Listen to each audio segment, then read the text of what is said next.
Voilà, donc on est en plein dans les débats sur la déclaration gouvernementale Vivaldi. Alors je ne vais pas tourner autour du pot pour le PTB.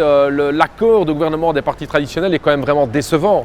On s'était attendu à avoir une rupture avec les politiques du passé. Le signal lecteur était quand même clair. Il y a 1 an et demi, on voulait avoir une véritable rupture, notamment par le vote PTB. Or, qu'est-ce qu'il apparaît? En fait, on continue la politique de la Suédoise de Charles Michel. On maintient l'âge de la pension à 67 ans, alors que les gens voulaient le retour à la pension à 65 ans. On s'est battu pour une pension minimale à 1 500 € net. Qu'est-ce qu'il apparaît? En fait, c'est 1 500 brut. Et encore, dans 4-5 ans, avec 45 ans de carrière, il faut savoir que 90% des femmes n'obtiennent pas ces 45 ans de carrière.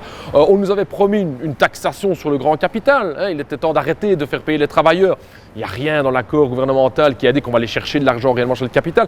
Donc franchement, cet accord, il est vraiment décevant. Alors, il y a aussi des points évidemment positifs aussi dans cet accord, parce qu'il n'y a pas que tout à jeter, notamment la décision d'avoir un budget supplémentaire d'1,2 milliard pour le secteur des soins de santé et une indexation de 2,5% chaque année. C'est une décision évidemment positive qui a été prise et qui a été obtenue grâce à la lutte, grâce au combat. Le secteur des bouse-manches qui se sont battus ensemble avec les députés du PTB. Donc de ce côté-là, je crois réellement que s'il y a une morale de l'histoire qu'on peut tirer, c'est que les points positifs de cet accord, c'est ceux qu'on a été chercher avec la lutte. Et dans tous les autres secteurs, on pourra aussi aller les chercher avec la lutte. Alors, un autre point positif, c'est que sur 14 ministres, il y a 7 ministres femmes. Je crois que c'était important de donner ce signal aussi qu'il y a la place pour les femmes en politique. Donc, de ce côté-là, c'est positif. Mais là aussi, il faudra voir est-ce que la politique menée serait une politique pour les femmes ou est-ce que ce n'est que de la façade et de la communication. Il faudra aussi suivre ça de près. Alors, vous allez pouvoir compter, chers amis, chers camarades, évidemment, sur une opposition dynamique du PTB, une opposition chaleureuse, pas comme cette opposition de la NVA et du Vlaams Belang,